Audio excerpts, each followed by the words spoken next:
Kutob sa nakasabot sa sinultiang sinubano sa tibuok kalibutan, mayong adlaw kaniyong tanan. Ang Catholic Faith Defender of San Carlos Borromeo Chapter, San Carlos City, Negros Occidental, Philippines.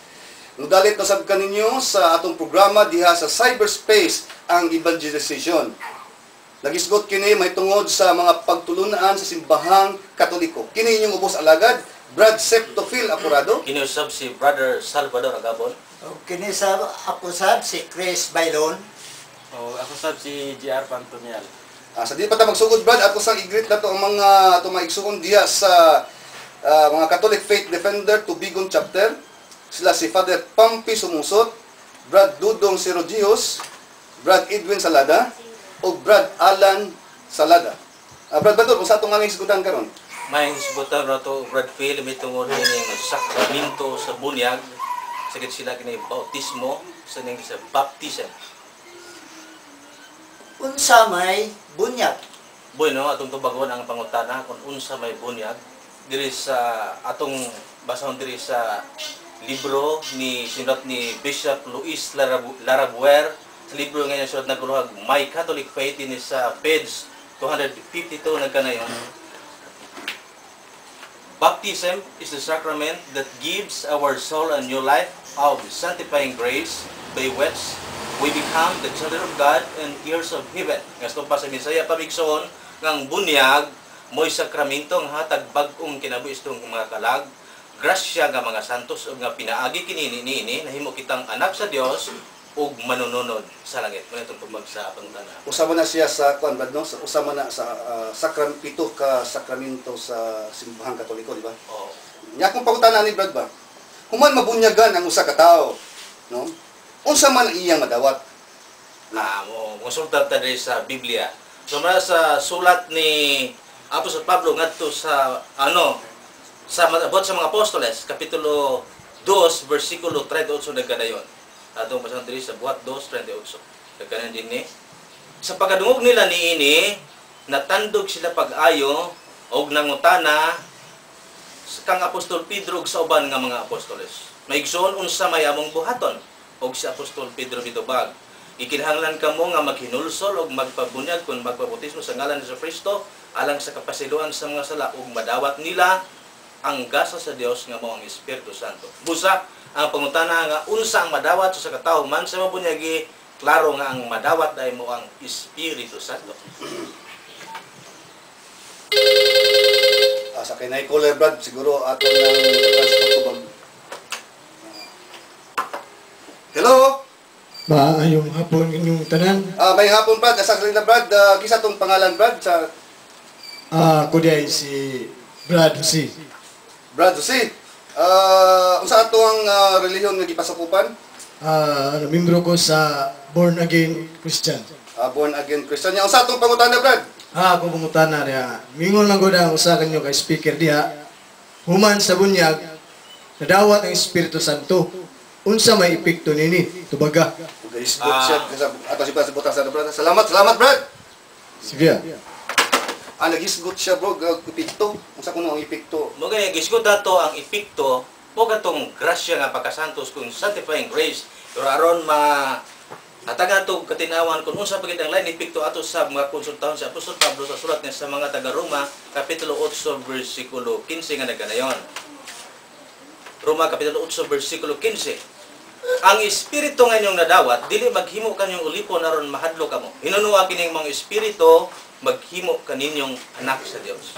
Busa ang epekto dai maigsoon dili lang katong grasya nga magasantos kundi ang nindot kay nga epekto matud pa ni Apostol Pablo sa pagka-Roma kapitulo 8 bersikulo 15 makapahimo kanatong anak sa Dios.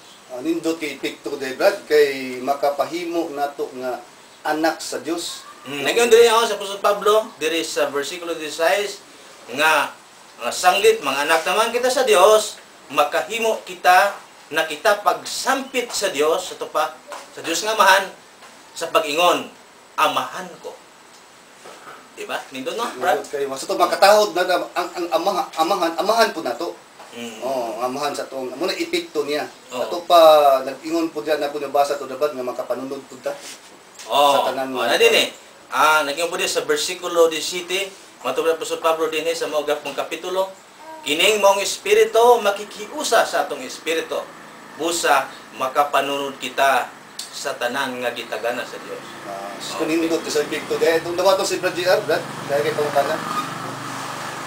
Akong pangutana, Brad, unsa ba ang paagi sa bunyag? Kay paagi, Brad, siguro ikaw ni mo tubag Brad Pailo, no? Kay ang nang Okay. paagi sa bunyag. Kining pamaagi sa bunyag, dunay tulo ka pamaagi. Tulo. Dili kay pagtus maura. Kung dili pagbubo o pagbisibis o pagtusmaw. Mao kana silang tulo. Kining tanan ato kini nga mabasa sa balaang kasulatan. Sige ba? Una, akong basahon kini nga pulo nga bubo. Bubo. Kini atong mabasa dinhi sa Ezekiel kapitulo 36 versikulo 25. 36:25 sa Versikulo Ezekiel. 25 nga nagaingon diri. Bubuan ko kamo limpyong tubig ug malimpyo kamo sa tanan ninyong kahugawan. Lakip sa inyong pagsimbag mga Dios-Dios. Bubuan. Bubuan ko kamo limpyong tubig. Ato pa bubo dai bulan. Bubo. Klaro nga mabasa nato sa balang kasulatan kining pulo nga bubo. Ato pa sayop na miingon sila bro nga ang bubo wala na. Sana wala na ang bubo. Wala mabasa. Oh, na hindi mabasa gid nga adunay bubo. Tinuod yun nga sumala sa balang kasulatan aduna gud kitay mabasa nga bubo. Ya kanang kung gitawag nila nga bisibis ilam lang So, gipanawag mayo. doon na po tayo lain nga mabasa sa Biblia, sumala ni San Pablo, din sa Hebrehanon, kapitulo 10, versikulo 22, nga nagaingon diri. Buwanan bro. Busa, manuol kita sa Dios uban sa matinud-anong kasing-kasing ug lig-ong pagtuo. Duolo nato siya uban sa kasing-kasing nga pinaagi sa bisipag-bisibis na hinluan gikan sa konsensya nga sad-an og sa mga lawas nga nahinluan pinaagi sa tubig nga putli. Klaro kay bro nga adunay mabasa nato di nga bubo. Aduna po'y mabasa nato nga bisibis. No klaro kayo. Sa ato pa kanang tanan bro, mabasa gyud nato sa Biblia. Mabasa Biblia. Gani maingon sila nga immersion na kuno. Actually ang Katoliko, ang simbang Katoliko wala man taga ingon nga ang immersion gidili kay naa man gid pagtulunan, no. Sumala niining maong libro ato mabasa The Code of Canon Law, ato mabasa diha sa Canon 854. Kagingon, baptism is to be conferred either immersion or pouring in accordance with the provision of the Episcopal Conference. Buti pa sa buti nga ang bunyag dis Katoliko di ay wa tagadili nga ingon nga na immersion. Wa po tay kadili nga dunay pouring. Pero ang convenient mangud ani ang atong masturan, ang convenient karon ba? Kuan man kining immersion man pouring man ang madali sa simbahan. Oh, ang alang mangita patag kuan diha, mangita patag sapa diha nga atong simbahan layo sa sapa, di ba? Di ang isgutan po sa Biblia, Brad, limpyo nga tubig. Sa to pa limpyo nga tubig ang gisgutan. Basta kay tubig siya inubanan sa formula, no? Ang tubig, no? Kay diya sa San Juan kapitulo 3 versikulo 5 nga gawas kung ang tao magpakatao sa tubig espiritu, di man siya makasulod sa gingharian sa langit. Nagisgod og tubig basta hinlo nga tubig nga tong gibasa ganihan ni Brad Chris Bailon. Hinlo nga tubig.